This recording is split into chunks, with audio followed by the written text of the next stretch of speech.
Vamos lá, então, vou iniciar novamente agradecendo a presença da Amanda. Amanda, obrigada por estar conosco. Obrigada a todos que estão aí já com a gente também. Perdão pelo equívoco. Por mais que a gente teste, por mais que a gente faça tudo, né? E fizemos o dever de casa, mas às vezes acontece e são imprevistos que a gente consegue corrigir. Então, obrigada a todos. Meu nome é Rose. Para quem ainda não me conhece, está entrando agora ou vai assistir depois esse webinar. Sou uma das CEO aqui da Machado Contabilidade, empresa do segmento do comércio exterior. Então, sejam bem-vindos junto com a gente com esses assuntos, né, que vamos tratar, que é tão importante. Comigo está a doutora Amanda, nossa parceira aí do Comex há muitos anos, né, Amanda, que vem Sim. aí nos abrilhantando com seu conhecimento e com a sua parceria nesses itens tão importantes que é o âmbito do comércio exterior. Então, sempre trilhando aí bons caminhos junto com a gente e com nossos clientes, e temos muito a seguir. Amanda, muito obrigada, boa noite. Boa noite, pessoal. Agradeço de novo estar aqui com a Rose, com o pessoal da Machado, uma parceria de longos anos. E a gente espera, né, Rose, trazer aí periodicamente uma transmissão para vocês com algum assunto pertinente, né? Eu e a Rose já trabalhamos juntas em parceria já há muitos anos e nesse período a gente acumulou alguns conhecimentos, já atendemos muitos clientes e algumas perguntas sempre voltam, né, Rose? Então, a nossa ideia é trazer para vocês sempre assuntos que sempre são objeto de dúvida, que a gente está sempre conversando, sempre respondendo, e pode ser interessante para quem está aí como público, aí, quem quer importar, quem já importa, quem trabalha com essa área, sempre tem alguma dúvida. E se a gente puder compartilhar um pouquinho do conhecimento, trazer um pouco de ideia de solução, para nós é maravilhoso estar aqui com vocês. A gente sempre fala que às vezes nem tudo que para nós é novidade, para outro não é, né? O que para nós não é novidade, para o outro é. Então, fiquem bem abertos, né? Nos contem de onde estão assistindo, que estado que estão assistindo, compartilhem com a gente para que a gente possa também interagir com todos que estão aí nos acompanhando. Para você que vai assistir depois também esse webinar, fica aí os nossos canais de comunicação. Temos vários vídeos também já transcorrendo assuntos bem bacanas sobre o comércio exterior. Hoje, gente, a gente vai trabalhar sobre pontos bem bacanas, né? Dentro da gestão tributária, que é um universo muito grande, mas nós vamos trabalhar hoje sobre a questão das importações de uma forma direta e indireta, né? Pontos de conta e ordem, operações com importação por encomenda. Vamos trabalhar um pouco sobre a classificação fiscal também, né? Algumas particularidades aí.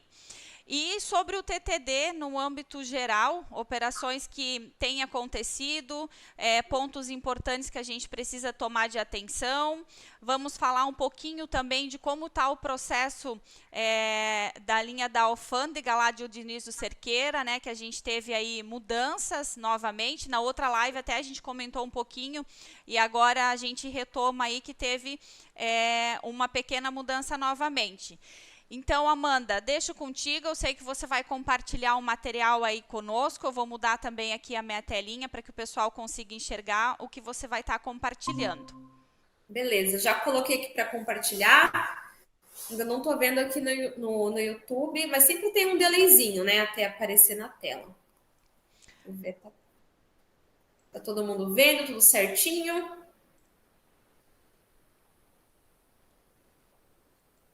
Agora foi.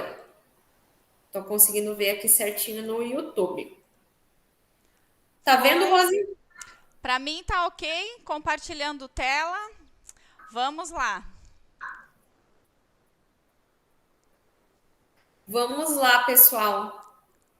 Então, hoje a gente preparou uma conversa com vocês, né? Com base, acho que no que a gente mais recebe de dúvida dos nossos clientes, né, Rose? Acho que além de Bastante. bastante, né? Acho que além de compartilhar com quem não é cliente da Machado, né? As dúvidas que a gente recebe, que a gente sabe, a parte tributária é uma questão delicada, não só para quem importa, para quem realiza operações de comércio exterior, mas para as empresas em geral. E a nossa ideia é sempre desvendar isso, trazer o tributário como uma solução, não como um problema, né? Que a gente, por ser complicado, o pessoal enxerga como um problema, mas a gente sempre tem esse olhar de solução, que sim, tem vários meandros, vários caminhos, mas a gente consegue, através da interpretação da lei, através de conhecimento, através de planejamento, trazer soluções legais, interessantes, dentro do que a gente tem disponível, né, de interpretação, de legislação para os nossos clientes. A gente quer compartilhar também com o público em geral, que às vezes a dúvida de um cliente nosso pode ser a dúvida de uma outra empresa que está aí no mercado, e a gente consegue abranger a todo mundo aqui, disseminar o conhecimento, né, que a gente sabe que nós trabalhamos com contabilidade e tributação focada em operações de comércio exterior, e algo bem específico, né, Rose? Que a gente ensina e aprende dia após dia, é um pouco mais sobre isso. E engraçado, né, Amanda? Embora a gente tenha, são dois fatores que complementam muito, né? A gente sempre, de um lado, trazendo estratégicas tributárias, entendendo junto com o empresário o que ele precisa, né? O que ele quer, qual é o know-how dele de fato, e muitas vezes quantas empresas que nós recebemos nessa questão de operações através de trade, né, na formação de uma trading, então sempre tem a dúvida, eles conseguem operacionalizar isso, mas e a parte burocrática? Como eu faço? E agora, eu consegui abrir minha empresa, eu tenho cliente, e aí tem as dúvidas corriqueiras, né? Como que eu faço? Como é que o meu cliente ele consegue ter o meu trabalho? Quais são essas diferenças? Então, é isso que a gente vai tentar colocar aqui, que a Amanda vai nos ajudar. Então, essa questão da gestão tributária nas importações. Se eu vou operar de forma direta, se eu vou operar de forma indireta, quando eu tenho as possibilidades de trade, quais seriam as melhores opções? E aí, Amanda, quais são os pontos principais que eu, como prestador de serviço, como a trading, preciso prestar atenção no oferecer esses serviços para o meu cliente? E também, do outro lado, o que o meu cliente precisa tomar de cuidado ao contratar uma trade, entender disso, né? E quais são as melhores linhas para que isso aconteça?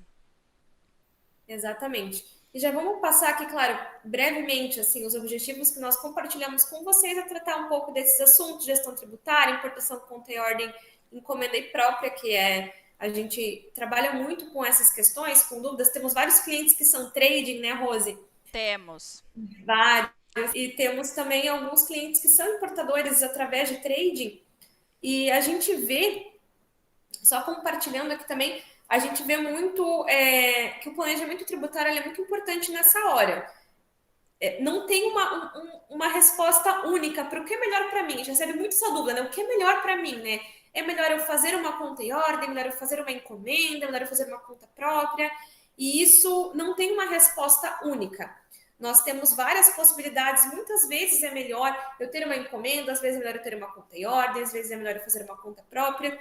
E o melhor também não necessariamente é só no ponto de vista tributário, né, Rosa? A gente, como contabilidade também, a gente sabe que a questão tributária é um dos pilares do que leva o empresário a tomar uma decisão, não é o único pilar. Ele vai lá também a questão logística, a questão burocrática, a questão de facilidade, né, de operação, o que é mais fácil, onde eu consigo reduzir custo na minha operação, não só no tributário, mas o tributário é uma parte que acaba sendo uma das maiores preocupações, e a gente, trabalhando nessa área, a gente não ignora as outras implicações que não sejam no tributário. A gente aprendeu ao longo dos anos, né, a olhar para todo esse contexto e pensar na solução, não só de um lado, mas no contexto geral dessa empresa. Então, acho que é isso que é importante que a gente trazer para vocês também. É todo o cenário, né? A gente tem, trabalhamos muito forte, né, Amanda, em todo o contexto, desde a abertura da empresa para esses clientes, né? Então, desde o conhecimento da onde ele está se instalando, não só Santa Catarina, outros estados, mas qual é o anseio dele, qual que é o desejo e quais são as implicações, não só tributárias, mas societárias também, que a gente sabe que tem muitos, né, pontos a serem considerados. Então, realmente, Amanda, bem colocado, é todo o entorno, é onde a mercadoria categoria desse cliente vai ficar, qual a estratégia que ele vai usar logisticamente. Então, por aí vai, e para isso a gente conta com grandes clientes da área, grandes parceiros também, né, que nos ajudam muito em relação a isso, para oferecer esse contexto no geral para todos que estão vindo, né, para o nosso estado. Vou colocar aqui, então, Santa Catarina.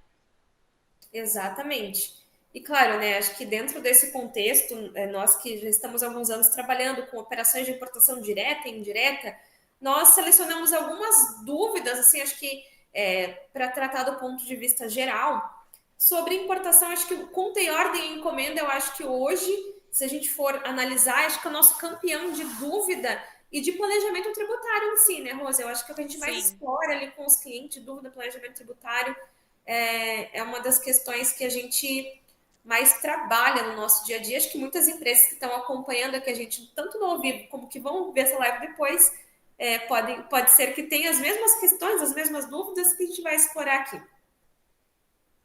Vamos lá então, Amanda. Me conte, o que é conta em ordem, Amanda, que já está na telinha. Ela tá na tela já, né? Até compartilhando aqui, a gente deu um treinamento interno essa semana, que a gente trabalhou conta e ordem e encomenda também.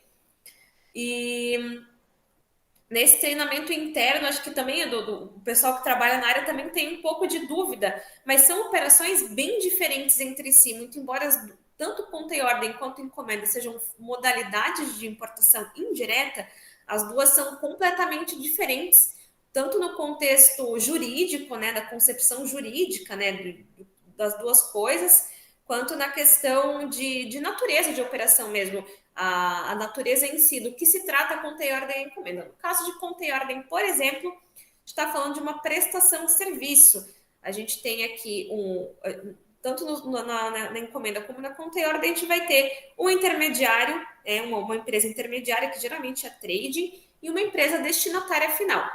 No caso da conta e ordem, essa figura intermediária, ela é realmente um intermediador mesmo. Ele está prestando um serviço puramente. A gente não tem nada além de uma prestação de serviço. Muito embora na prática, a gente sabe que cada empresa individualmente vai ter a sua disposição prática. O que ela vai oferecer para o cliente dela, a forma que ela vai trabalhar para o cliente dela, muda de uma empresa para outra, e isso é perfeitamente normal.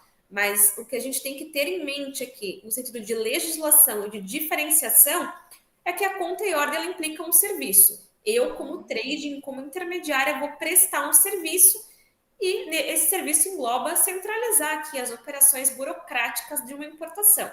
A gente sabe que às vezes uma empresa que não tem, não é no seu dia a dia, não tem como prática do dia a dia, ter uma operação todo dia, eu desembaraço uma carga, todo dia eu tenho essa documentação de importação, às vezes não é mais custoso eu desenvolver um time interno para isso. Então, às vezes é melhor eu ir lá e contratar um terceiro que já está nesse dia a dia e que se responsabiliza por todo esse processo mais documental, mais burocrático, em meu nome. E ele faz todo esse processo e depois ele vai me entregar ali a carga ali desembaraçada, pronta, ok, mediante a emissão de uma nota fiscal de remessa por conta e ordem de terceiros. Então, é basicamente essa dinâmica da importação por conta e ordem. E a gente fala bastante dessa questão de notas fiscais, porque isso também é uma questão bem controversa, né? Mas a gente tem, né, a origem dessa obrigação do intermediário, da trading, emitir essa nota, de centralizar tudo, não só as contratações, como também a emissão de documentos fiscais em relação a esse processo. Ela não vem de uma obrigação de um estado ou outro, ela vem de uma obrigação federal, que é uma instrução normativa 1861, para quem trabalha mais com legislação, é importante conhecer essa base legal. Então, a legislação federal já dispõe essa dinâmica na conta e ordem. E é sempre uma discussão, né, Amanda? Faço ou não faço a nota, de quem é a obrigação, daí dependendo do estado que o cliente está, que tem estados também que não aceitam, né? Tem algumas particularidades. Então, é sempre importante atentar à instrução normativa, que embora estados tenham as suas particularidades, mas é o que vai definir ali o contexto geral da emissão das notas ou não. Exatamente. E é um pouco complicado, até nós aqui, como operadores aqui do direito, da contabilidade, da tributação, para nós também é um pouco complicado explicar isso, porque a gente tem uma obrigação federal, né? A emissão de nota é uma obrigação que está ali dentro da própria da regulamentação do que é a conta e ordem. Mas alguns estados, claro, não sem fundamentação, os estados têm um fundamento para interpretar dessa forma. São Paulo entende assim, por exemplo. São Paulo entende que a trading, por ser somente um prestador de serviço, não deveria estar emitindo uma nota fiscal de remessa. Então, o Estado de São Paulo, por exemplo, diz assim, olha, a trading pode até emitir a nota, mas o importador paulista, que é o real destinatário, o adquirente da mercadoria, que no caso da conta e ordem, ele quem se responsabiliza por essa emissão de documentos fiscais. Então, a gente tem ali um desencontro entre a legislação federal e a legislação estadual ali de alguns estados, né? Como São Paulo, por exemplo. Mas Santa Catarina, a gente emite, então a trade vai emitir essa nota e o importador ele vai dar entrada nessa nota, acusar o recebimento e tá tudo certo. Tudo certo. Santa Catarina, claro, desde que o importador e o adquirente estejam sediados em Santa Catarina, a gente tem essa dinâmica perfeitamente aplicada. E isso, gente, vem até uma dúvida que a gente responde sempre, essa diferença, né? Por que, que aqui é de um jeito e em São Paulo é de outro? Claro, além da interpretação que os estados têm, a gente teve há um tempo atrás, em 2021, a gente teve o julgamento do tema 520 pelo STF, que entendeu que o ICMS da importação ele é devido para o local, para o estado, né? Para o estado de destino da carga, de onde está o real comprador, aquele que comprou, aquele que é o dono real da carga. E no caso, como a trade é uma intermediária, ela não é dona da carga. Ela está fazendo em nome de alguém. Como diz aqui, o próprio nome da operação é por conta e ordem. Tudo que eu, trading, faço é por conta e ordem de alguém. Alguém está mandando, eu sou um mandatário de alguém. Alguém está me solicitando isso. E quem está me solicitando é o adquirente, que é o dono da carga. Então, por conta disso, se eu, trading catarinense, faço o processo para algum importador, adquirente, dono da carga, que está em outro estado, aí eu pago o ICMS, tem toda a obrigação estadual para com o estado onde está esse comprador. Aí a gente começa a ter um pouco de nuance ali, que acaba pegando um pouco no planejamento tributário dessas operações. Perfeito, Amanda. E que o planejamento tributário, ele sempre vai entrar, né? A gente sempre vai... Toda exceção envolve um planejamento tributário que a gente consegue fazer para resolver esse tipo de questão, né? Exato. E agora, em contraponto, né, a gente tem a encomenda que ela é bem diferente, né? A encomenda, ela, muito embora seja uma modalidade de importação indireta, na prática fiscal, tributária, ela é igual a uma venda normal, uma operação de compra e venda. Tem um importador que compra uma carga, um lote, uma carga completa, por encomenda de alguém. Então, a empresa vai comprar, no caso, a trading, né, esse intermediário vai comprar em nome próprio, com recursos próprios, para poder vender toda essa carga com destinatário pré-determinado, que é o encomendante, sempre com o intuito de revender a esse encomendante. Então, é uma operação de compra e venda normal, mas a única diferença é que, ao invés de eu aqui, distribuidor, comprar para deixar no meu estoque, eu compro para alguém específico que me encomendou. Tá? Então, por isso que eu sou intermediário, porque eu estou já declarando quem é o meu comprador e eu fico aqui no meio dessa cadeia aqui até entregar para o meu destinatário final, que já vai ser informado ali em todos os documentos da importação. Mas fiscalmente é uma venda. Fiscalmente, do ponto de vista fiscal tributário, não muda nada em relação a uma venda. A única coisa que muda é que, ao invés, se eu, comprador no mercado interno hoje, for comprar de uma importadora do qual eu não sou encomendante, fui lá, comprei uma mercadoria que está no estoque, já pronto, nacionalizado, uma parcela de mercadoria que está no estoque de alguma trade, algum importador, vou lá e peço, quero tantas quantidades disso aqui que está no seu estoque. Eu vou comprar e não vou ser contribuinte de IPI. Mas se eu sou encomendante, se eu encomendo aquela operação de importação de alguém, eu vou receber essa obrigação de quando eu vender lá para o meu cliente final, quando eu der a próxima etapa, eu já vou ter que recolher também o IPI concomitante à minha operação. Mas é a única diferença fiscal tributária, em todo o resto é igualzinho a uma venda normal. Vale aí, né, Amanda, a questão do planejamento tributário de fato, pensando na trading, melhor servir o cliente, né? Ou eu trago por conta e ordem, ou eu trago por encomenda. E para o cliente também que busca, né? Porque a gente vai falar de importação direta também. E realmente tem que analisar o cenário tributário para entender qual é a melhor forma de se trazer essa mercadoria. Por exemplo, a questão do IPI já tem uma diferença aí no processo de encomenda. Exato. E até a gente comentou ali na conta e ordem, aquela discussão ali do STF, do tema 520, que eu tenho que pagar o ICMS para o estado onde está o real comprador daquela mercadoria. A interpretação que a gente tem hoje na maioria dos estados, e dessa própria decisão, né, do tema 520 envolveu esse tema, é que no caso da importação por encomenda, a trade ela está comprando de fato, né? A trade ela está comprando e ela vai revender para um terceiro. A diferença é que ela está com essa compra pré-determinada. Então Sim. aqui ela é o destinatário real, então o ICMS é pago para o local da trade. E isso resolve esse problema de que a gente tem na conta e ordem, né? Geralmente as importadoras, as tradings, elas têm benefícios fiscais de ICMS. E Uhum. se eu não consigo recolher o ICMS e aplicar o ICMS na importação, e sim o meu cliente paga lá no estado dele, aí, se por acaso o cliente está fazendo um planejamento tributário comprando de mim ou fazendo a conta e ordem comigo por uma questão tributária, aí isso já cai por terra, né? E a encomenda resolveria isso, né? Resolve isso em muitos casos onde eu consigo importar aqui, fazer a encomenda pré-determinada e aí eu consigo sim pagar o ICMS para o estado onde está trading, que é o real comprador, e aí repassar um eventual benefício fiscal e fazer parte dessa negociação aí, tanto comercial como planejamento tributário, para o meu cliente encomendante. Bacana. A gente vai. E aí agora vem um processo. Depois a gente vai falar um pouquinho sobre o radar também, né, Amanda? Sim. Mas e aí linkado a isso, então a gente vai para um processo de importação direta, né, que nós chamamos. Então é o importador de fato indo lá e fazendo a aquisição das suas mercadorias.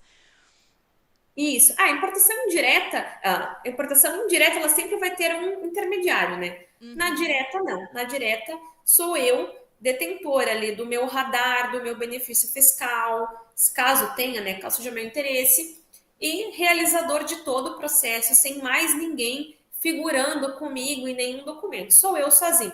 Claro, a gente sabe que na importação direta, muitas vezes parte do processo burocrático, né? É feito pelo despachante aduaneiro, pelo agente de carga, por uma assessoria de importação. E isso não Uhum. descaracteriza o fato da importação ser direta. Se eu estou sozinho nos documentos, eu estou fazendo a operação com o meu recurso de forma totalmente individualizada. Então, a importação direta, ela é mais ou menos, ela é individual, né? Ela é só, o importador ele realiza todo o processo de compra e venda sozinho. E é legal esse ponto que a gente traz sempre muita clareza para quem nos busca e para os nossos clientes essa interpretação, né? Porque Santa Catarina tem vários incentivos fiscais que podem, né, possibilitar aí custos bem estratégicos para as operações. Mas nem sempre isso é viável, porque depende do produto que o cliente está trazendo, depende qual a intenção daquele produto, né? Então, se eu vou utilizar para uso e consumo, se eu de fato vou revender, qual é o objetivo final. Então, muitas vezes, essas operações a gente analisa das três formas, né? A importação direta, que pode ter e pode usar também benefício fiscal, a indireta, sendo ela conta e ordem ou encomenda. Então, aí, 3 pontos para quem está pensando em importar ou está repensando aí um planejamento, né, tributário ou até estratégico, dependendo do ramo, né, ou prevendo novos produtos para poder fazer essa importação. Então, fica a dica para sempre analisar as 3 possibilidades. Exato. E claro, né, a gente sabe que Santa Catarina possui benefícios fiscais interessantes, não só a SC, como outros estados também. Mas o que a gente sempre vê é que antigamente tinha uma dúvida muito grande, né? Se as empresas importadoras poderiam ter um benefício fiscal. Antes tinha uma visão de que era só um importador, uma trading, né, que poderia ter. Hoje a gente já não tem mais tanta essa dúvida, né? Hoje a gente já tem claro que é possível uma empresa distribuidora normal ali ter o seu benefício próprio. mas nem sempre é a melhor opção para ela, né? Às vezes a empresa é uma importadora muito pequena, ou às vezes é uma importadora do Simples Nacional, que não vale a pena trocar o regime tributário para poder ter um benefício fiscal próprio, ou às vezes não, pela natureza daquele produto, a condição que a intermediária, que a trading faz para mim, é muito boa. Então, por exemplo, num produto monofásico, ali um pneu, um produto com ST, por exemplo, que tem várias centralizações tributárias aqui no início da cadeia, às vezes, olha, não quero ter o ônus de calcular esses tributos na minha venda. Então, às vezes, fica melhor, não só por uma questão de custo tributário, que às vezes nem é essa questão, às vezes é a questão do custo burocrático de cálculo, de Uhum. apuração desses tributos. Então, a gente, Conhecimento mesmo, né, de toda a cadeia, né, Amanda, do processo como um todo, especialidade ali de análise, né, de NCMs e tudo mais. exato, e a gente sempre escuta, né, a empresa, o que ela quer, em que momento que ela está da empresa. Não adianta, às vezes, a gente, olha, do ponto de vista tributário, isso aqui é muito bom, mas ela vai ter que passar por, às vezes, uma maturação até conseguir aplicar 100% daquilo, né? Então, às vezes, é melhor ela iniciar ali por um processo com uma intermediária, e aí ela já vai aproveitando o melhor benefício, a melhor situação. Daí tem vários casos, tem casos e casos, né? O planejamento tributário é sempre assim, nunca é algo pronto, assim, algo, isso daqui é assim. É, não, não Depende é muito. uma receita de bolo, né? Não, Não tem como não, ser. E não quanto tem. às diferenças e características, Amanda, traz pra gente aí legal, um comparativo dos principais pontos, então, em cada uma dessas operações. Exato. Olha, e isso também é uma questão que a gente recebe todos os dias, né? Os comparativos aqui em relação qual que é a diferença da conta e ordem para encomenda, em recurso financeiro, em câmbio, em tributação, burocracia, contrato, quem é responsável pelo quê? Isso a gente sempre recebe, né? Então, Radar, né? Que é sempre um de quem é o ponto limite. de quem precisa de radar, quem não precisa, quem é exatamente, qual é o limite, qual é a capacidade, e aí vai, né? E só que nesse quadro acho que a gente poderia fazer uma live inteira só para a gente discutir as nuances dessas diferenças, né, e dessas particularidades.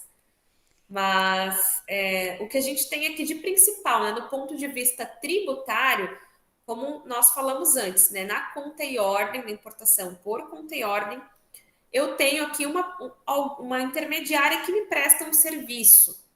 E aí, nessa prestação de serviço, toda a tributação da importadora da trading, a receita dela, o faturamento, receita, tudo isso vai vir através da prestação de serviços. Então, muito embora a trading emita, ela seja obrigada pela legislação federal a emitir uma nota fiscal ali de entrada e de saída, essa nota fiscal ela vai ter códigos CFOPs, né, códigos de natureza da operação, puramente transitórios. Não quer dizer que essa mercadoria vai entrar no estoque da trading, por exemplo. Na conta e ordem isso não acontece. Ela vai declarar para fins ali de centralizar ali os custos do processo, repassar para o cliente, claro, recompor base de alguns tributos, né, que também a legislação exige a recomposição de base do IPI e do ICMS, né, caso dessa operação ali seja aplicável, né? Claro, como a gente comentou, se o meu adquirente paga o ICMS lá para o estado onde ele está e a trading ela não consegue fazer essa interação entre intersecção do ICMS, aí eu não tenho recálculo de ICMS. Mas essas notas são para essa pura finalidade de ser transitório, de repassar esse custo para o cliente. Mas todo o faturamento da trading é com base no na nota de serviço. Então, vai pagar o ISS, vai pagar o PIS e COFINS, as retenções pela nota de serviço, normalmente com uma prestadora de serviço de intermediação de negócios normal. Essa é a natureza de uma conta em ordem. Já na encomenda, como eu tenho uma compra e venda, essa intermediária ela vai vender o produto, ela vai importar para revender. Então, ela vai vender com tributação, de PIS, COFINS, ICMS, IPI, normalmente, como se ela tivesse comprado e vendido mesmo. Só Uhum. com a diferença que ela está determinando esse comprador. Mas o faturamento dela, sei lá, é lucro presumido, para quem é mais o tributário aí, né, para quem está mais aqui acompanhando a gente, buscando conhecimento tributário, buscando informação tributária, a trade ali na encomenda, ela vai aplicar os percentuais de presunção de venda do lucro presumido ali de 8%, de 8% de imposto de renda. Já aqui, na parte de conta e ordem, a trading vai aplicar os percentuais de apresentação do lucro presumido de 32%, porque é um serviço. Então, já começa aí a questão de planejamento tributário. Se é trading ali, já tem que ficar de olho aí se vai fazer as duas operações juntas na mesma empresa ou vai ter uma empresa para cada operação diferente que tem multa bastante tributação. Legal, e aí já vai também o resultado para o cliente, né? Não deixa de afetar lá não só a trading, a questão de custo dela, mas também o recebimento dessa mercadoria, o custo final para o cliente dela, né? Isso, exato. E aí muda a questão de crédito para o cliente também, né? No caso, o cliente que opera por conta e ordem, ele vai tomar o crédito ali, claro, né? Dependendo do regime tributário onde ele está, sempre lembrando que a questão de crédito tributário depende do regime tributário do cliente. Então, se ele é uma empresa lucro real, ele vai tomar o crédito de PIS e COFINS conforme a trading pagou em DI. Isso é uma questão que a gente vê muito na prática que as empresas não fazem corretamente, né, Rose? Sempre existe uma confusão ali por ter esse intermediário. As empresas acabam confundindo ali da onde que eu vou tirar o crédito de IPI. Mas na conta e ordem, o adquirente ele vai tomar o crédito conforme a trading pagou na DI, para PIS e COFINS, para ICMS e IPI é conforme está na nota de remessa por conta e ordem. Então, também já é outra questão que a gente pega muito em planejamento, né, Rose? Sim, bastante. E aí o próximo ponto ali que eu já tô lendo, antecipando, também é um ponto de polêmica. Da onde vem o dinheiro? Da onde vem o dinheiro? Não, esse Quem daí é eu o acho que responsável? Quem paga primeiro? quem paga a conta, né? Quem paga É, a conta desse processo. Então, ó, conforme a legislação, tá, gente? A gente sempre fala para os nossos clientes, a gente expõe a legislação e a gente sabe que na prática do dia a dia nem sempre a gente consegue no dia a dia corresponder ao que está aqui na legislação, mas o correto é que na conta e ordem a importação é sempre realizada com os recursos da empresa adquirente. Então, pela lógica da conta e ordem, por isso que ela foi criada, então eu tenho um adquirente, né, um comprador, que ele já tem tudo definido no exterior. Pô, já tenho meu fornecedor, já tenho tudo certinho. Eu só quero contratar alguém para centralizar tudo aqui no Brasil para mim. Para fazer essa burocracia, para centralizar, para me enviar a nota door to door prontinho ali, para eu só dar entrada no meu estoque e tá tudo certo. Basicamente, isso que a legislação entende que é a conta e ordem. Já no caso da encomenda é diferente, né? E como eu tenho um intermediário que está comprando para revender alguém, então sempre quando eu compro para revender alguém, esse intermediário ele é tido como responsável pelo recurso financeiro. Então eu, Amanda, estou comprando para vender para a Rose, então eu vou lá, pago o processo de importação e depois cobro o meu preço de venda da Rose normal, mas lá o meu fornecedor estrangeiro sou eu que pago. Mas, na prática, a gente sabe que o mercado ele não é assim, nem numa operação de compra e venda no mercado interno, eu opero sem receber pelo menos um adiantamento da Rose. Imagina, a Rose chega para mim e fala, Amanda, eu quero 1 milhão aí de bobina de aço. Eu vou começar a me movimentar toda lá no exterior, comprar, fazer, fechar câmbio, correr ali com o navio, com documentação, sem ver nem um cheirinho desse 1 milhão da Rose. Não, eu vou querer uma entradinha da Rose, né? Para poder me garantir a minha segurança. E é mas isso é normal. regulamentado, né, Amanda? Mudou recente, né?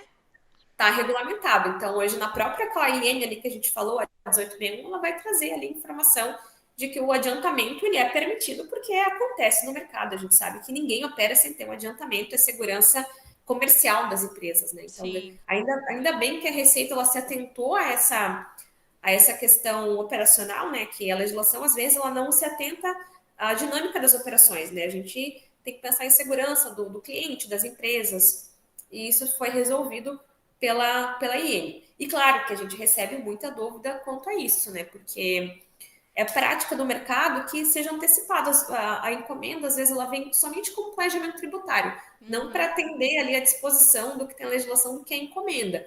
Ela vem para suprir uma necessidade tributária das empresas, né? E não com uma necessidade operacional, né, Rose? Exato. E aí a gente vai para câmbio, exigências de contrato, DI, declaração do importador. E aí, no câmbio, pela legislação, o câmbio da conta é ordem fechado pelo adquirente justamente por isso, né? O adquirente, teoricamente, ele é quem vai ter contato com o fornecedor estrangeiro e na encomenda seria o importador que teria o contato com o fornecedor estrangeiro. Na prática, a gente sabe que isso é bem.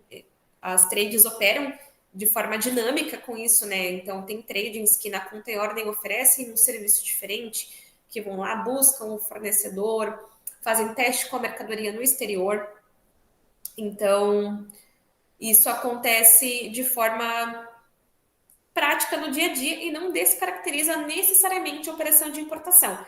E isso a gente recebe muita dúvida, né? Ah, se eu receber 100% de adiantamento, ou se eu fizer algo diferente aqui do que está disposto, descaracteriza? E nossa resposta sempre é aquela resposta do tributarista do contador, né, Rose? Depende. Depende. Depende. É sempre essa a nossa resposta. Depende muito. Que a gente sempre diz, né? Nunca algo isolado vai definir essa resposta. É sempre o conjunto da obra. Então, se o que eu estou fazendo aqui, olha, eu estou fazendo uma conta em ordem, mas o importador fecha o câmbio, o importador ele faz todo o processo de compra, o importador ele importa com marca própria, coloca lá na etiqueta da marca ali, quando ele traz ali no meio, importado por fulano, distribuído por o mesmo fulano. E várias outras coisas. Qual que é o relacionamento entre importador e adquirente? É a mesma sociedade? Não é o mesmo quadro? Tudo isso, todas essas perguntas ali que a gente faz vão determinar se, lá no final das contas, se a Receita analisar, ela vai dizer, putz, isso aqui não é conta e ordem. Tudo isso pode contribuir para uma descaracterização ou não. Mas depende do conjunto da obra. Não tem assim, se eu fechei o câmbio, já descaracterizou. Pela legislação, sim, mas a análise da Receita ela é mais minuciosa ali dentro dos detalhes do processo, né? Perfeito, Amanda. E questões de. Ali tu vai falar também um pouquinho do contrato, né? Mas aí eu já puxo lá para a questão de IDI. Quais são os principais pontos que tem que sempre ser atentados aí nesse processo, que pode prejudicar, inclusive, essa própria análise, né? Levando em consideração a da receita, do real adquirente da mercadoria? No caso do contrato, um contrato entre as partes, né? Sempre que eu vou começar uma operação de importação com intermediação, né? Com intermediário, com ordem e encomenda, eu preciso apresentar para a Receita um contrato entre mim e a trading. E aí a gente vai discutir as nossas responsabilidades, né? O que é a minha responsabilidade, o que é a responsabilidade da trading dentro desse processo.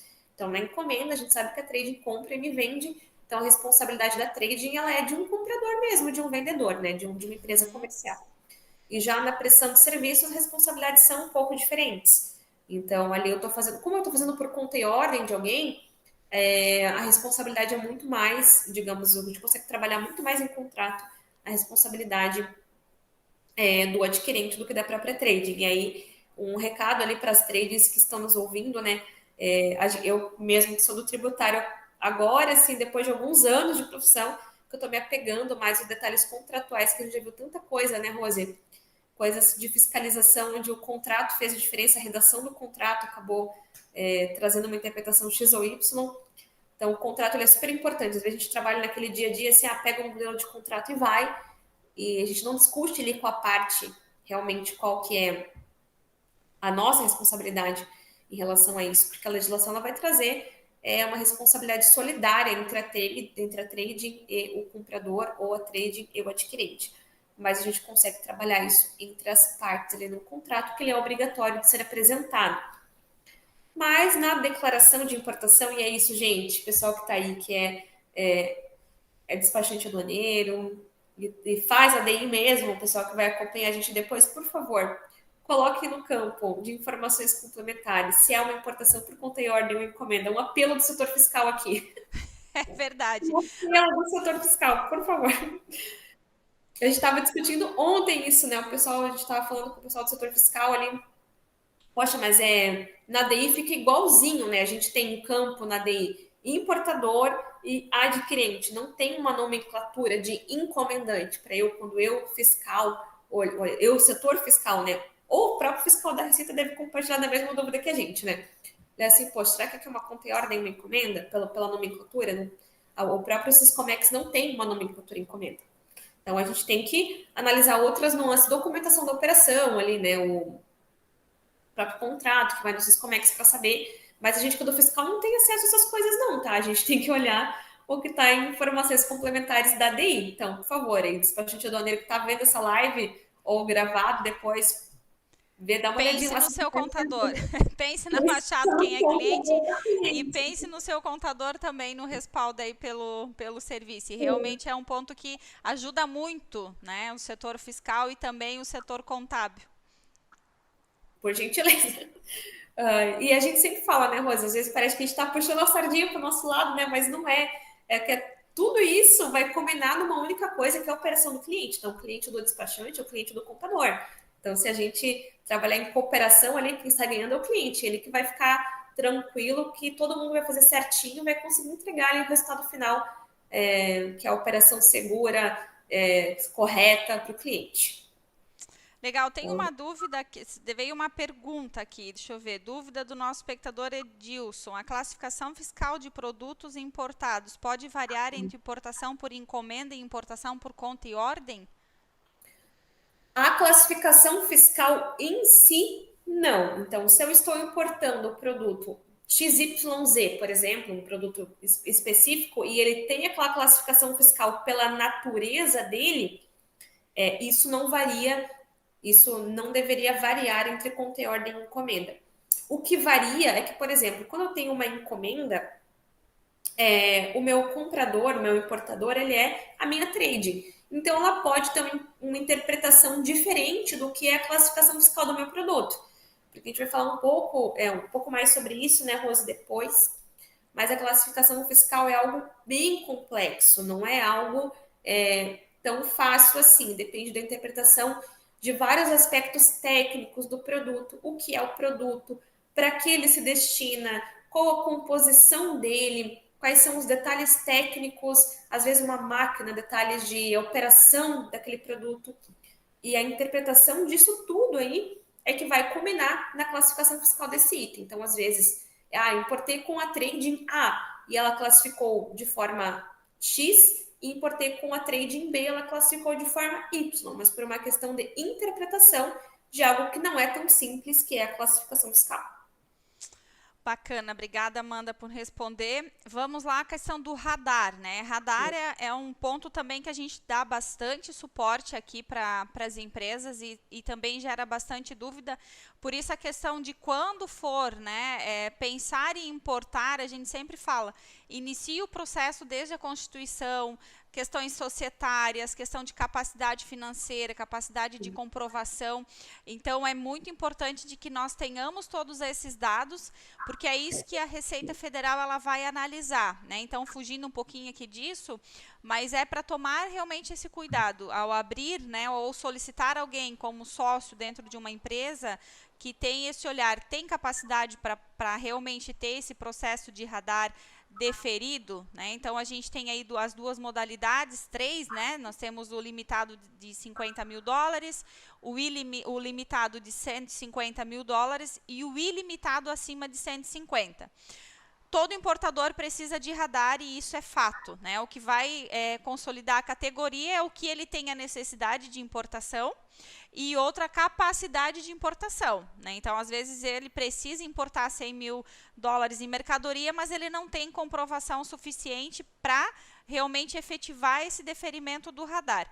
Então, a gente tem bastante, inclusive tem outros vídeos também nossos já gravados sobre isso, mas quem tiver dúvida sobre a questão de radar, também a gente fica à disposição, não vamos entrar muito nesse ponto hoje, mas a gente tem outros conteúdos bacanas também já gravados sobre a capacidade financeira e como define a questão da capacidade ou não para a importação.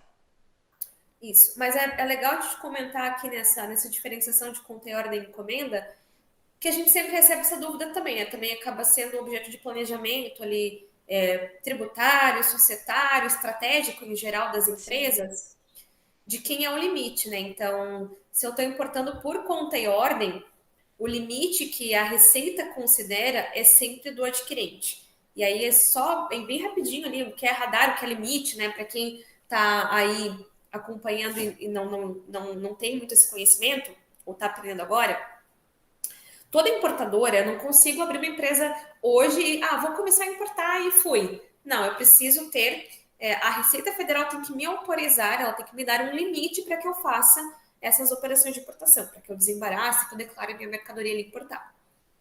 E esse limite, ele varia ali, ele é um limite semestral, né? Então, eu tenho um limite automático ali, eu entrei, me habilitei rapidinho automático no sistema, de forma deliberada, vou ter ali meus primeiros US$ 50 mil a cada 6 meses. Mas a gente sabe que esse é um valor muito baixo para as operações de importação, né? A maioria das empresas que a gente tem não consegue movimentar muitas operações de importação com esse valor. Então, a gente tem um segundo nível ali que eu preciso estar habilitado. A Receita me chancela, ela me dá meu ok para eu ter um limite até US$ 150 mil a cada 6 meses.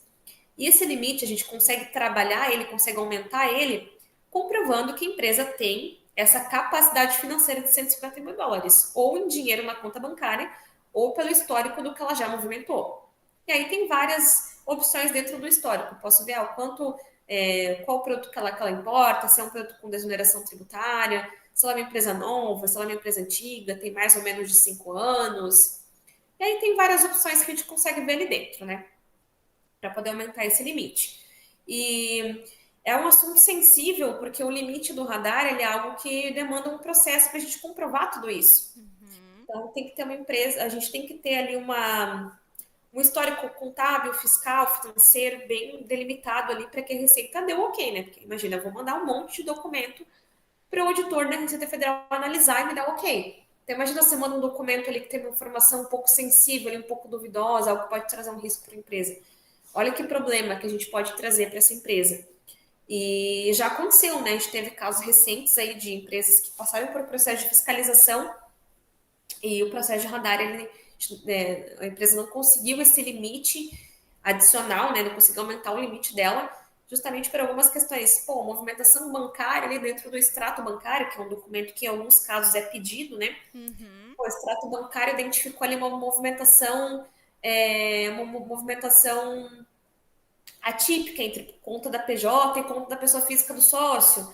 Ó, tem uma movimentação atípica entre a conta da pessoa jurídica e o quadro societário, com o mesmo grupo econômico, ou que não são do mesmo grupo econômico, mas que é algo muito concomitante. Assim, pô, entrou 150 mil dessa empresa e já saiu esse mesmo valor ali ato contínuo. Então, eles olham esses detalhes no extrato bancário. Então, é algo que a gente sempre tem que estar de olho, assim, porque sempre que tu apresenta um documento num processo, alguém vai olhar esse documento e pode olhar o que está acontecendo aqui, por que está acontecendo isso nessa empresa. E, claro, o balancete, né, os documentos contábeis tem que estar bem de acordo com o que está no extrato bancário, e a gente sempre chama muita atenção para isso, que às vezes as empresas aparecem com urgência para a gente, né, Rose? Pô, preciso importar, bateu uma limite, está chegando uma carga, a gente olha a documentação e pensa, com essa documentação aqui, se eu apresentar um processo hoje, vou mais trazer problema que solução para essa empresa, né? Então, aí que a gente começa a pensar em talvez um planejamento tributário, pô, vou usar o intermediário aqui para essa operação, o que eu posso fazer aqui para poder trazer um limite a mais para essa empresa? Mas é sempre alvo de planejamento, né, Rosa? A gente sempre trabalha com bastante cautela, com bastante segurança, para não expor ninguém a risco, né? Exatamente, é todo o contexto, inclusive planejamento societário, né, que é o que a gente falou anteriormente, né, entender de fato o que que tem. E essa questão de grupo econômico realmente é algo que a Receita ela pega bastante. Então, muitas vezes na inocência até, né, de transições de pai para filho, esposa, enfim, e existem outras empresas, mesmo que no ato ali espontâneo de alguma necessidade, acontecer essas transações, mas a Receita ela vai pegar, né? Porque a gente sempre encaminha pelo menos os últimos 3 meses de extrato bancário na íntegra para a Receita, junto com o teu balancete. Então, se eu tenho um extrato bancário com lançamentos e no balancete eu não tenho isso, já é um ponto de desconformidade, né? Então, por que isso? O que aconteceu? Por que houve? Bom, e por aí vai, a gente teria muito assunto, né, para tratar sobre isso. Mas o ponto é realmente a questão dos limites, né? E quem que é realmente o real ali dono, né, dessa capacidade financeira. Exatamente. Olha, tem uma pergunta aqui da Jamile, de São Paulo. Perguntou: o que acontece se a empresa que está importando por conta e ordem não tiver o radar Siscomex? Então, se a empresa for adquirente da conta e ordem, não tem como ela fazer o processo de importação sem ter o radar, porque é um dos requisitos ali, o limite do radar é o do adquirente, né, que é considerado para importar aquela carga. Uhum. Mas se ela for a trading, né, o intermediário, ela não precisa ter um limite para aquela carga. Ela vai ter o radar, né, ela vai ter uma habilitação, mas o limite que é utilizado não é o dela. Então tem que ver em que polo aí da operação que essa empresa está. Ok, obrigada, Amanda. E aí, acho que para encerrar aqui o nosso quadro de comparação, também uma das perguntas que a gente tem aqui, a gente fala do benefício fiscal TTD 409, né? Acho que nossa outra live a gente falou também, que é um dos principais que a gente tem aqui em Santa Catarina. E também uma dúvida que pega bastante aqui, o que, que muda, né? Se eu sou uma trading ou importador com TTD 409, se eu faço conta e ordem ou encomenda. No caso da conta e ordem, como a gente comentou, se o importador ele está em Santa Catarina e o adquirente também, show de bola, eu consigo aplicar o meu benefício fiscal, o meu TTD 409, tranquilamente. Consigo repassar ali, se eu sou uma trade que dá desconto comercial, de acordo com o meu benefício fiscal, consigo aplicar tranquilamente para o meu adquirente. Mas, se estão em estados diferentes, como a gente comentou, aí o teu adquirente vai recolher ali para o estado onde ele está e eu não consigo, eu não tenho um destaque de ICMS, não tenho um ICMS tributado na minha nota fiscal de remessa por conta e ordem de terceiros e nem pago ICMS no momento da importação, eu trade, não sou responsável por pagar isso, vai ser o meu adquirente lá para o estado dele. Então aí acaba pegando bastante ali para quem tem o TTD 409, ficar de olho ali onde está teu adquirente, que às vezes tu faz aquela planilha de projeção ali de valores, não se atenta que o cliente tem outro estado e acaba tendo um resultado diferente ali na prática, na hora que vai desembaraçar a mercadoria, né? Já na encomenda, a gente consegue utilizar ali, se o teu encomendante está em outro estado, tranquilo, o dono da carga ali é a trading, ele vai pagar o ICMS para o estado onde a trading está tranquilamente. Então, eu acho que é uma das principais diferenças ali, essa questão tributária do ICMS, que faz ali as empresas saírem do planejamento tributário de uma conta e ordem e entrarem no planejamento tributário de uma encomenda. Amanda, uma pergunta que é bem recorrente também e pode ser que alguém também tenha que vai nos assistir. Eu posso ser um importador, ter o meu benefício fiscal e eu praticar um ato de encomenda ou de conta e ordem através de trading também em determinadas operações? Sim, sim, a gente tem alguns clientes até que têm essa sistemática, né? Então, eu sou importador, tenho meu próprio benefício fiscal, mas às vezes para alguns produtos, para algumas operações, fica melhor eu não usar o meu benefício, fica melhor eu importar com um terceiro, com uma trading. Tranquilo, posso usar o serviço da trading. Claro, a única diferença é que se eu sou catarinense, né, tenho TD 409, eu vou ter basicamente duas apurações de CMS separadas. Vou ter um cálculo ali, vou receber duas guias no final do mês do meu contador. Uma ali do meu ICMS normal, ali da minha operação que eu compro da trading, ou que eu tenho encomenda da trading, e outra operação que eu faço com a minha importação própria, com o meu benefício fiscal. Mas eu não tenho nenhum impedimento, posso fazer isso tranquilo.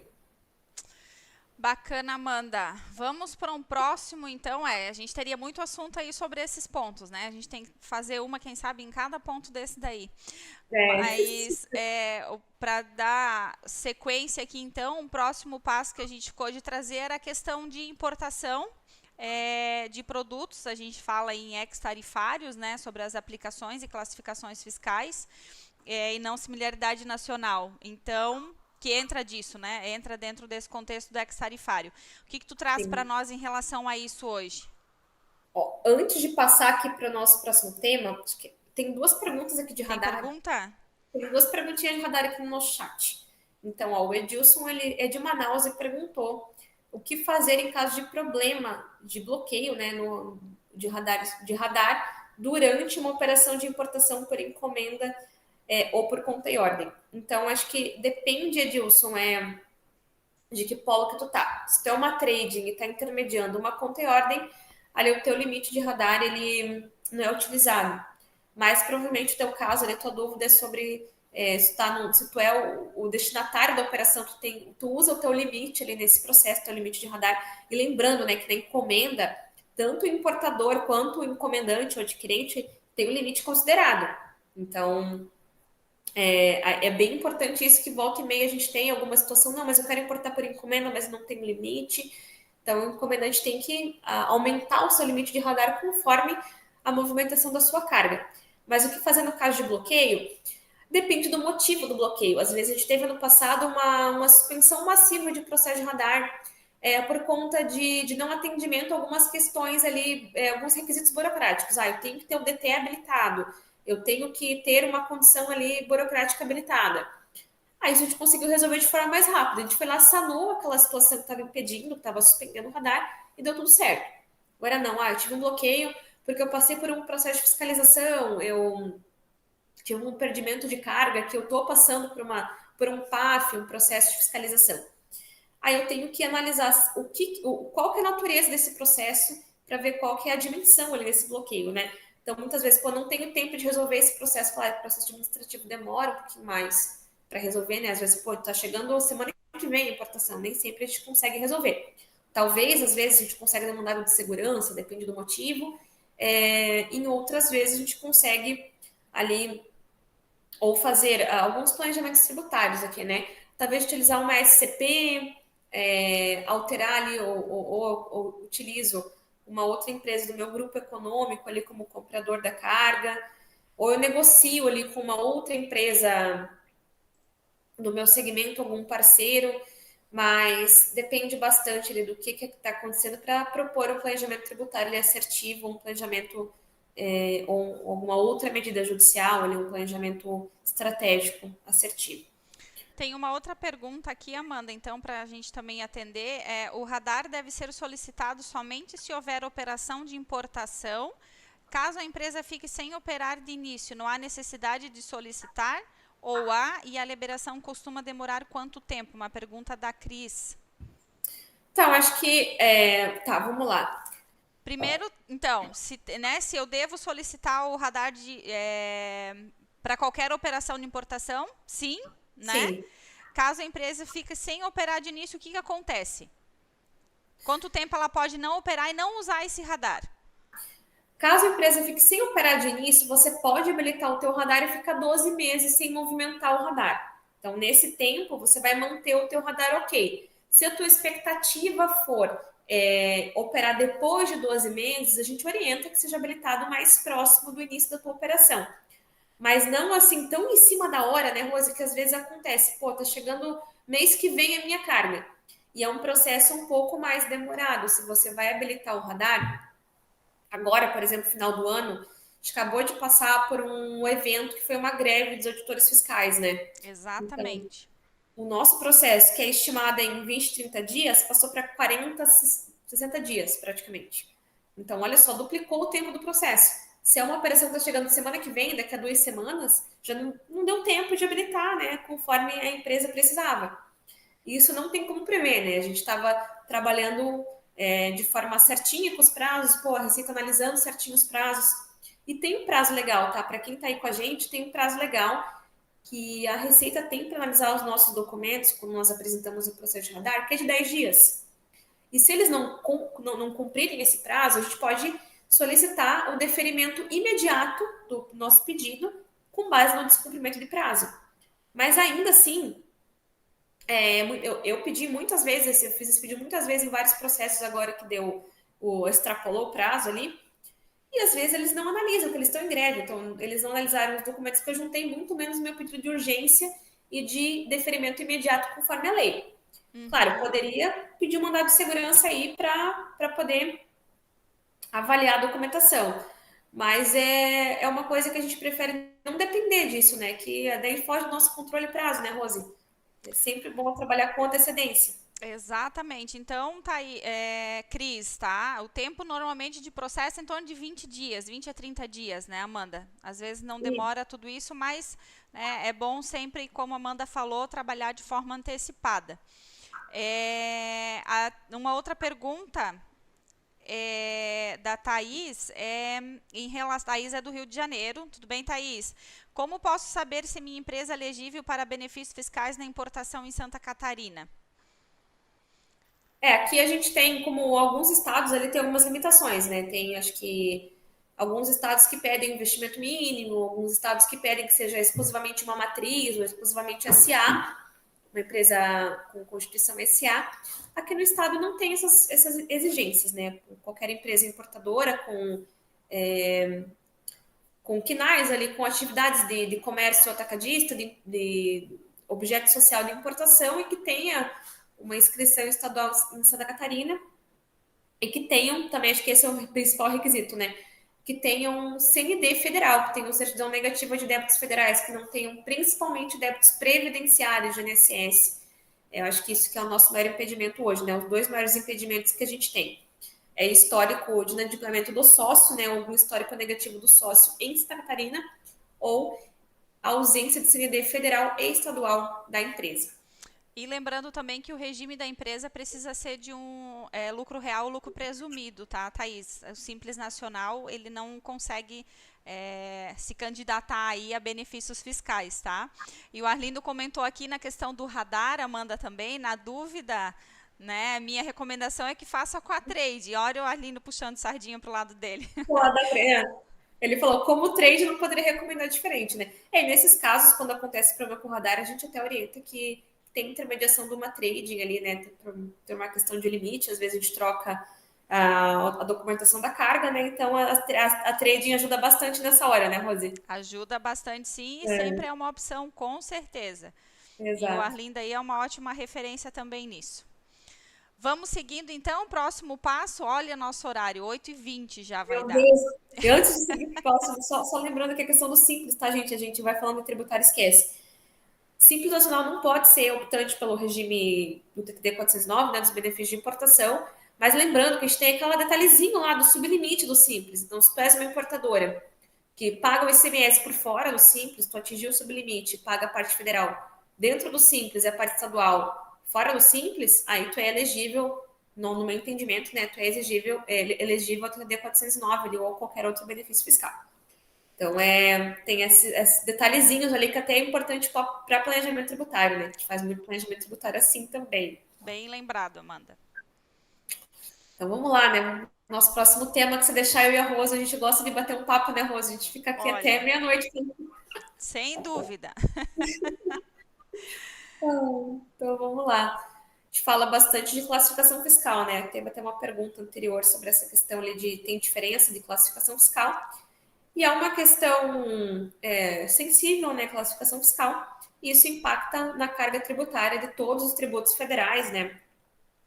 A NCM, ali, a classificação da NCM, impacta no pagamento do imposto de importação, de IPI, de PIS, de COFINS. Mas o que a gente tem mais visto aqui para planejamento tributário em si, né, Rose, é a questão do imposto de importação, Sim. que acaba pegando mais no imposto de importação. O imposto de importação, ele é definido conforme a tarifa externa comum, que é a TEC, né? E cada produto ali, cada NCM, cada NBM, né, ou depende da leitura, né, NCM, SH, vai ter uma alíquota específica. Então, o produto X tem 10%, produto Y tem 5%. E isso produtos de mesmo NCM podem ter exceções tarifárias, que a gente chama, né? Então, por exemplo, uma marca me conhecer XYZ pode ter 10% de imposto de importação, enquanto uma outra máquina com descrição e características técnicas diferentes, mas que estejam classificadas dentro dos mesmos 8 dígitos de NCMs, podem ter uma exceção tarifária que pode zerar o imposto de importação ou reduzir a 2%. E aí, essas exceções tarifárias, elas têm alguns grupos, né? Tem um grupo de bem de capital, geralmente as máquinas são bens de capital. Tem um grupo de BIT, né? Que são os bens de tecnologia, informática, né? Telecomunicações. E alguns produtos ali, por exemplo, produto de automação, ali, peças de automação, podem ter um ex-tarifário, ali, uma exceção tarifária dentro do grupo de bem de capital, que é usado dentro de máquinas industriais, ou pode ter essa mesma NCM pode ter uma outra exceção de outro subgrupo, que é o bem de tecnologia e informática, se não for usado ali para automação, tecnologia e outros usos nesse sentido.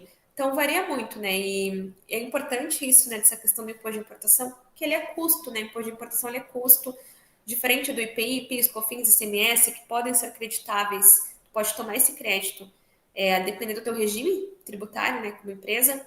O imposto de importação nunca é creditável, sempre vai ser um custo. Então, se você conseguir, a gente tem hoje, a gente tem há muito tempo já, na verdade, né, uma possibilidade de questionar ali, pô, se a minha máquina, o meu produto que eu importo, ele não tem produção nacional naquela forma que eu compro, aquele produto especificamente, aquele que eu compro não é feito no Brasil, eu posso pedir uma exceção tarifária para ele ter um imposto de importação zerado ou reduzido. Porque se eu não tenho opção de comprar dentro do Brasil, esse tributo que é o imposto de importação, que ele é criado para regular a economia, não tem por que ele existir, porque eu não tenho opção de comprar no Brasil, eu sou obrigada a comprar fora do Brasil. E a gente tem alguns casos ali de ex-tarifários para máquinas, por exemplo, e aí é bem técnico, né, Rose? É uma questão bem técnica do produto em si. A gente faz uma análise ali técnica, pede laudo, pede tudo, para iniciar um processo junto com o processo federal, né, junto com a Receita, para poder caracterizar esse bem com uma exceção tarifária. É sempre bem importante, né, Amanda? E aí a questão, né? Muitos clientes vêm para a contabilidade fazer, a maioria das vezes, essa classificação, né? Ou chega com dúvida em relação a isso. Então, a gente sempre recomenda, de fato, que busque o despachante responsável pelo processo. Porque realmente são muitos detalhes que nós, mesmo sendo técnicos tributários, fiscais, a gente não consegue entender, né, a nomenclatura de fato da fabricação. Então, é uma engenharia totalmente diferente nesse Sim, contexto. Então, essa é a orientação, né, Amanda? Que se tem essa busca pela classificação e que isso seja encaminhada, né? E que tenha essa conformidade entre o importador ou despachante para ter a certeza dessa classificação. Inclusive, gente, isso muda também, a gente estava falando de benefício fiscal, isso muda inclusive alíquotas dentro do benefício fiscal. Se você está importando uma máquina que, né, com benefício e que tem similaridade nacional, a aplicação ela pode ser alterada. exatamente. Assim, a classificação fiscal é um assunto bem sério, né? Então, a gente sempre fala, né? A gente sabe que, como a gente, o contador é sempre visto, o contador, o tributarista, o advogado, como alguém que intermedia essas questões burocráticas. Mas a gente não tem esse conhecimento. Claro, depois de muito tempo trabalhando com alguns produtos, óbvio que a gente vai conhecer um pouco mais sobre alguns, né, Rose? Então, Sim. a gente vai conhecer mais, ó, o nosso dia a dia. A gente conhece mais alguns produtos específicos. Ah, bobina de aço, fertilizante, pô, a gente opera bastante produtos assim, então a gente acaba tendo mais familiaridade. Mas ainda assim, eu, como advogada, tributarista, contadora ou algo assim, não vou substituir o engenheiro agrônomo, por exemplo, para me dizer se o fertilizante ele é composto com XYZ ativos, com XYZ composição química. Eu não tenho esse conhecimento. Eu posso ver ali o máximo o que a gente faz ali dentro do nosso conhecimento, analisar, olha, esse produto ele é um fertilizante classificado na NCM XYZ com a descrição tal. Então, nesse contexto, ele vai ter esse tratamento aqui tributário. Ele não tem similaridade nacional, não produz esse fertilizante aqui no Brasil. Ele vai ter esse benefício fiscal aqui conforme esse convênio. Dentro de SC, ele é elegível para esse QTD, para o 409, para o 77. É isso que a gente faz a partir dessa informação, que é a classificação fiscal. A gente não olha assim, nossa, eu vou pegar aqui a composição química, tal, tal, tal, e vou dizer, nossa, essa composição química é tal produto. Isso é o engenheiro agrônomo que vai fazer, por exemplo, não é a gente, né, Rose? E é uma responsabilidade muito grande, né, da gente como técnico, sobrepor a esse conhecimento do engenheiro ali, por exemplo, em relação a isso.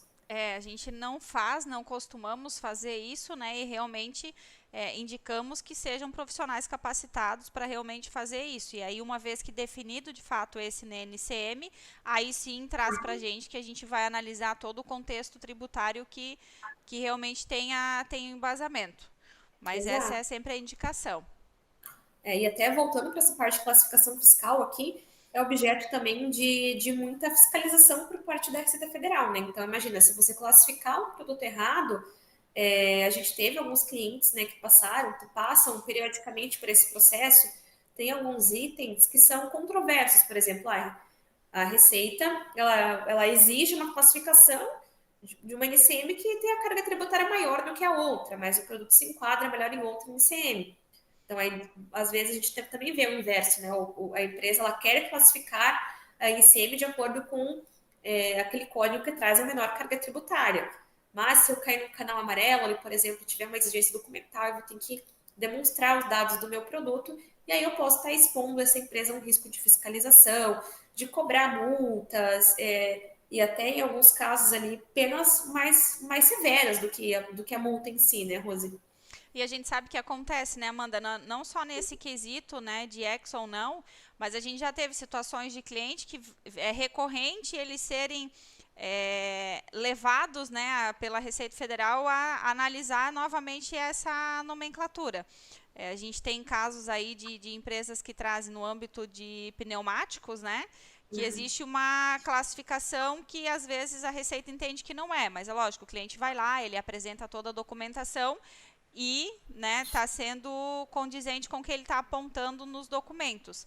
Mas isso existe e acontece. Então, é bem importante realmente que seja analisado isso anterior a qualquer início de processo de importação. Exato. E outra coisa que acaba pegando, que acaba tendo bastante dúvida ali, né? Acaba pegando no dia a dia, é essa questão de, se eu enquadrei como uma exceção tarifária, classifiquei meu produto, tem a descrição dele lá, ele tem uma exceção tarifária já vinculada ao produto, como a Rose falou, tem uma carga de ICMS diferente. Né? Se eu tenho produto importado, eu vou ter uma carga de ICMS básica ali, interestadual de 4%, e a minha carga acaba sendo maior se é uma exceção tarifária, mas ao mesmo tempo os meus benefícios fiscais podem ser mais interessantes, ele posso ter uma margem maior para ter ali um crédito presumido, para ter um desconto ali do meu benefício fiscal. Mas, e a gente aqui, de novo, um apelo do setor fiscal para quem é despachante aduaneiro, para informar ali certinho na própria DI, né, se aquele produto ele é sujeito a uma exceção tarifária ou não, para a gente, quando for da entrada em nota, conferir, saber como vou tratar, vai mudar o CST de CMS, vai mudar a alíquota, vai mudar a informação tributária como um todo. Então, às vezes, se a gente olha, está conversando com o pessoal do setor fiscal, eu vou olhar só se o imposto de importação foi pago ou não, eu posso ser induzido a erro, né? Porque eu tenho outros motivos para não pagar o imposto de importação numa DI. Por exemplo, se eu estou importando de algum país ali que tem acordo comercial com o Mercosul, eu já tenho uma redução de 100% no imposto de importação pelo tratado internacional entre os países, pelo acordo comercial em si. Então, eu não consigo olhar só dessa forma, eu tenho que ter ali um enquadramento naquela exceção, qual o número de exceção que qual a descrição técnica desse produto, até que a gente consiga ter segurança ali na hora de executar esse processo fiscal tributário. Bacana, podemos ir para o próximo?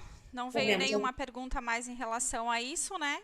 Deixa eu ver aqui no chat, acho que não veio. Então, nosso próximo aí é falando um pouquinho, né, sobre o benefício fiscal, então, o TTD 409, que é um dos principais aqui do estado e que muito a gente atende a muitos clientes, né, que vem em busca desse incentivo.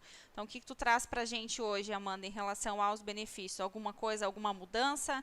O que a gente tem aí?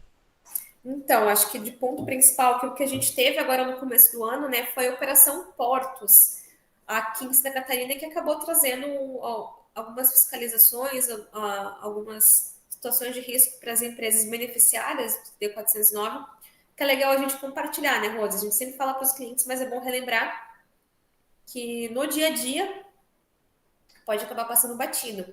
Mas para quem é trade, importador, em geral, né, detentor de benefício fiscal, TD 409, esse incentivo é dado com uma finalidade que é de fomentar o uso dos portos e aeroportos catarinenses. Então, em SC, a gente tem 5 portos marítimos, como o pessoal já sabe, né, tem 5 portos marítimos, e o Estado ele quer fomentar essa movimentação logística ali nesses portos, que é o que movimenta a economia, acaba incrementando ali economicamente o Estado. Então, a gente tem uma limitação ali de se eu sou detentor desse benefício, a minha mercadoria tem que desembarcar e ser desembaraçada em Santa Catarina. O pessoal pergunta, Amanda, posso desembarcar em Santos, desembaraçar em SC? Salvo exceções, não pode. Salvo essas 2 exceções que a gente vai trazer aqui, não poderia para fim de utilização desse benefício fiscal. Tá? Então, Essa operação Portos, que teve aqui no começo do ano, fiscalizou justamente essas operações de empresas que levam a sua mercadoria fisicamente para desembarque lá em outros portos, né? Por exemplo, Santos, que eu acho que a maioria vai para Santos aqui, que teve fiscalização, né, Rosi? Sim. A maioria é Santos, que é o maior porto, eu acho, né? Que tem mais movimentação física. Eu Vai para acredito que Santos, dentro da nossa carteira, um dos principais, Amanda. dos principais que acaba indo para lá. E aí o que acontece? Se eu descumprir com esse requisito do meu benefício, pô, acabou que o meu agente de carga, o meu despachante, sei lá, quem contratou ali o meu frete levou para lá, para Santos. O fisco, ele inicia ali um processo, ele questiona, né? E eu tenho que provar para ele, olha, essa operação aconteceu por alguma impossibilidade fática, sim ou não? Se sim, como ano passado a gente teve aqui chuvas, teve questão climática que impediu o uso de alguns portos, o próprio Estado publicou um decreto, né, dispensando essa obrigação por um período de tempo ali, entre outubro e novembro do ano passado, se não me engano, acho que no final de outubro. Então, aí nesse caso, ok, tranquilo, o próprio Estado te deu o aval, segue o baile. Ou se a tua importação for inferior a 2% do valor total aduaneiro, né, CIF, importado durante o mesmo ano. Então, 2024 agora, pô, aconteceu uma situação da minha carga que foi levada para outro porto, eu vou trazer para SC via trânsito aduaneiro e VDTA. Posso usar o PTD para 2% ali da minha carga importada durante esse mesmo ano de 24. Então, eu só vou saber lá no final do ano se eu conseguir atingir esse requisito, tá? Mas, Não é caso um acumulado, então, Amanda, dos últimos 12 meses, é no exercício. no ano, Isso assim, é legal frisar, hein, gente, que pode dar bastante, pode gerar dúvida, de fato, isso. isso gera sempre dúvida, eu acho que a gente vai olhar assim, até meio complicado, né? Como é que a gente vai saber se aquela carga que teve aquela situação em janeiro e fevereiro vai corresponder a qual percentual lá no final do ano? Mas é sempre dentro do mesmo exercício que essa carga entrou. Então, 2024, janeiro a dezembro. É assim que funciona. E quando que a Receita vai pegar isso, Amanda? Haja visto que eu posso, então, ter o ano todo para fazer esse somatório. Então, agora em 24, em janeiro de 24, a Fazenda Estadual fez a fiscalização, né, de Operação Portos referente a 2022. Então, eles fazem essas verificações periódicas e esses dados são cruzados a partir da própria DI, que quando eu vou fazer ali a utilização do benefício fiscal, que eu vou recolhendo meu ICMS antecipado, eu cruzo, ele faço um cruzamento de dados entre as informações da DI e as informações da Cefaz. Então, eles têm acesso a essa informação, eles cruzam. Então, ali eles veem o tipo de manifesto, se foi um manifesto DTA e qual o porto de destino indicado no BL, na documentação ali daquela carga. Então, isso eles conseguem cruzar e eles nos intimam ali. Qual que é a consequência prática? Acho que o pessoal pergunta muito que tá. O que acontece? Pô, já fiz, e agora? Aí o que eles solicitam, né? O que a Cefaz nos solicita é que trate aquela importação como se ela não fosse beneficiária do TTD 409. Então, eu tenho que complementar o valor ali que eu teria que recolher no desembaraço aduaneiro, e se eu me apropriei de qualquer crédito presumido, eu tenho que estornar, tenho que mandar embora. Não posso ficar com esses créditos, tenho que pagar essas diferenças, né? Ok. Acho que esse é um dos principais casos que a gente tem todo ano, tem essa operação Portos, tá? Diferente de outras situações de risco no TTD 409, acho que a operação Portos é a que acaba pegando ali, que tem mais frequência, né, Rosi? Exatamente, a frequência disso tem aumentado, esse é o ponto, né? Então, realmente as empresas têm que ficar bem atentas e por mais que seja difícil planejar, mas muitas já planejam, né, uma movimentação anual, é atentar ao que vale mais o risco, né? Porque sempre quando vem retroativo, vem com multas e juros, acredito, né, Amanda? Sim, Então, entender se o todo, se vale a pena ter, né, correr esse risco ou não. exatamente. E aí a gente sempre orienta os clientes, né? A gente sabe que, às vezes, por uma questão logística, por uma questão de custo, né? Custo logístico, de prazo, às vezes de linha marítima para levar para outro porto, às vezes fica melhor, mas talvez o custo do ICMS, ali, porque afinal é uma diferença grande, né, Rosa? A gente está falando aí de um ICMS de 12% no desembaraço, em contrapartida, um ICMS de TTD 409, que pode chegar até 0,6%, né? Então, uma diferença grande ali desse valor a pagar, né? Por isso que é importante esse planejamento, né? E realmente entender essas dúvidas. Então, se pensa que pode acontecer algo assim, ou muitas vezes a empresa ela não quer mudar a documentação, né? Porque também tem um custo mudar documentos dos processos para trazer, mas muitas vezes isso é irrisório perto das multas e juros que pode acarretar futuramente pelo Estado. Isso. Exatamente, colocar tudo isso na balança, né? O que mais, Amanda, que a gente tem aí de risco no TTD? Então, aí, vamos lá falar um pouquinho da algumas exceções, né? A gente falou um pouco da importação marítima, mas não é o único modal de frete que a gente tem nas importações. E aqui eu tenho exceções, né? Essa regra que a gente falou não pode entrar, não pode ter entrada física, desembarque em outros portos de outras unidades da federação. Mas eu estou falando de uma importação aeroportuária, né? Eu não tenho aqui em SC ainda um aeroporto internacional de cargas que consiga atender essa movimentação. Então, Uhum. o TTD 409 ele vai trazer essa exceção ali. Se a entrada da mercadoria acontecer via aeroporto de um outro estado, né? Se acontecer via o aeroporto de Galeão, via qualquer outro aeroporto, eu posso receber fisicamente lá, trazer para SC via trânsito aduaneiro e desembaraçar aqui usando o benefício fiscal tranquilamente, sem nenhum problema, até né, que as cargas têm uma linha de carga, uma linha aérea aqui, né, de voo internacional de cargas, o que ainda não tem. Até lá vai ter uma disposição legal que quando surgir, a legislação muda e essa exceção acaba. Mas por enquanto está ativo, ainda está ok. E aí a gente tem a questão do Dionísio Cerqueira, então, né? Que a gente comentou aí, que nós falamos, inclusive, na outra live. E Sim. agora a gente teve uma regressão aí, né? Isso. E tá durando essa conversa, né, Rose? Pode falar disso desde de antes da pandemia, né? Que eles estavam fazendo a obra. Exatamente, 2019, se eu não me engano.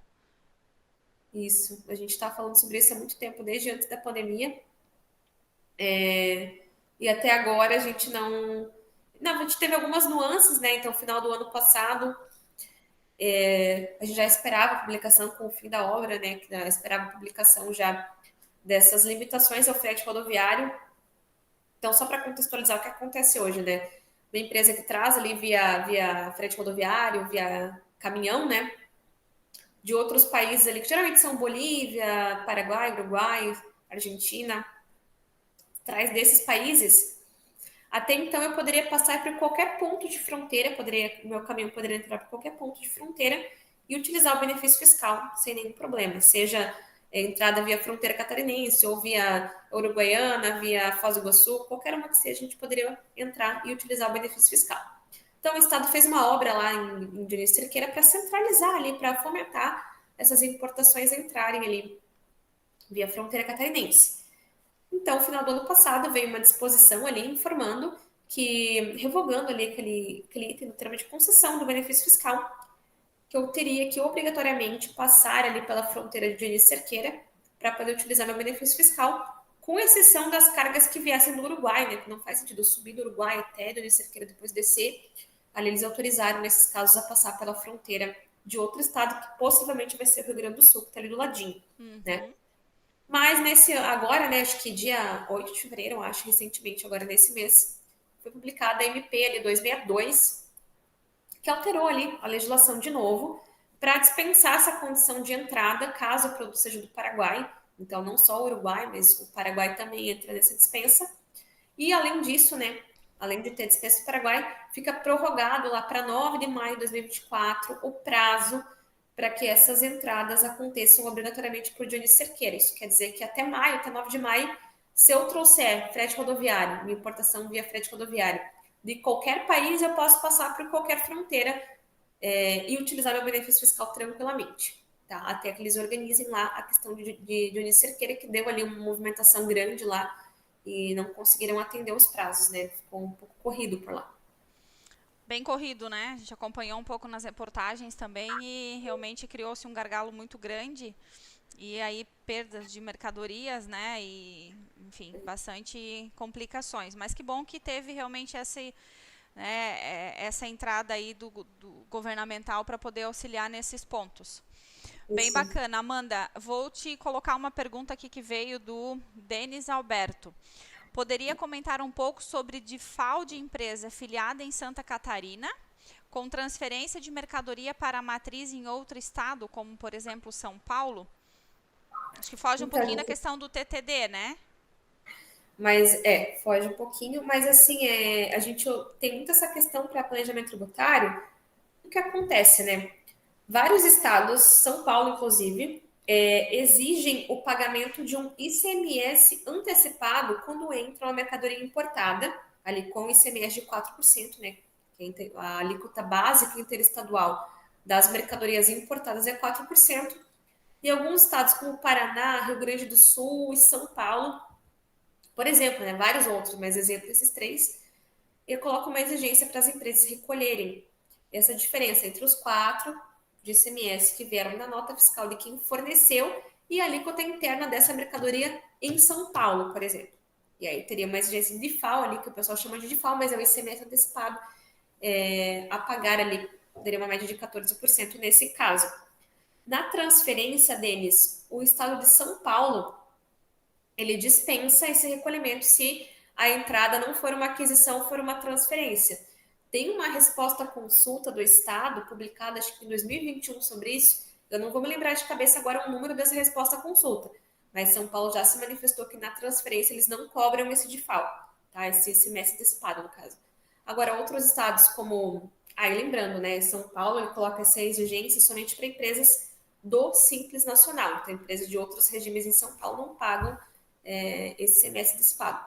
Diferente do Rio Grande do Sul, por exemplo, que exige para todos os regimes, ou para Minas Gerais, que exige para todos os regimes, por exemplo. Tem vários outros, consigo lembrar desses, mas aí cada estado tem que olhar certinho qual que tá vendo a live agora, ao vivo ou gravado, tem que olhar certinho o que o estado diz sobre isso, o que ele exige, e se exige de quem é simples ou de quem é de todos os regimes, tá? Mas tem que ficar de olho nisso, que muita empresa confunde, a gente vê várias empresas que não recolhem e depois são autuadas, ou empresas aqui no teu caso está recolhendo o DIFAL ou a transferência ou o semestre antecipado e é uma transferência, né, tu pode estar recolhendo aí algo que não é devido, né? Exatamente, é sempre bom analisar realmente e estudar a legislação de cada estado. Denis, obrigada pela pergunta, Amanda, obrigada pela contribuição. Mais algum ponto em relação ao TTD, Amanda? Estou vendo aqui que a gente já vai para os finalmentes. Estamos encerramos já foi acho que o nosso último comentário aqui. Teria muitas outras coisas para falar ainda, né? Mas nossa programação de hoje foi voltada a esses pontos. Se quiser parar de compartilhar a tela, manda para a gente abrir aqui. Se alguém tiver mais uma pergunta também, ou tiver mais algum, né, apontamento, a gente fica sempre à disposição. Então, pode nos encaminhar direto nos canais de comunicação ali da Machado também. Nosso setor comercial vai estar sempre atendendo as dúvidas, então pode entrar em contato direto que a gente vai ajudar. Você que está fora do estado também, né, que precisa ou que quer conhecer mais sobre os benefícios ou sobre a questão do radar, tem dúvidas, questões fiscais, nos colocamos à disposição. Amanda, muitíssimo obrigada por essa participação novamente, pela parceria. A todos que estão nos assistindo e nos acompanhando ainda, aos que vão assistir ainda futuramente também essa live, muito obrigada. E a gente sempre vai estar aqui, o nosso compromisso é mensalmente trazer assuntos aí que sejam pertinentes, né, ao comércio exterior, ao âmbito fiscal, compliance, então a gente vai estar sempre compartilhando e também aceitamos sugestões. Então, se tem algo que vocês queiram ver, que a gente ainda não trouxe, ou que, né, que pode ser um tema bacana, mande presente para a gente também, que a gente vai estar acatando aí o pedido de vocês. Amanda, só gratidão. Obrigada, gente. O pessoal que comentou, que fez perguntas, e obrigada pela participação, é sempre muito legal trocar ideia, conversar sobre esse assunto aí, disseminar um pouco do... Claro, a gente não sabe tudo, né? A gente está todo dia aprendendo um pouquinho, mas o que a gente já aprendeu, já viu que é um risco, é muito legal compartilhar com vocês e ajudar as empresas a crescerem e a perder o medo do comércio exterior, né? Que eu acho que o pessoal tem medo, mas com segurança aí dá tudo certinho, a gente consegue evoluir aí todo mundo junto. Com certeza, muitas oportunidades, né? Muitas linhas para serem debatidas aí. Grandes desafios e cada desafio é uma oportunidade diferente. Muito obrigada a todos. Um abraço, Amanda. Abraços a todos que estão com a gente. Um beijo e até a próxima, então. Até a próxima. Tchau, tchau.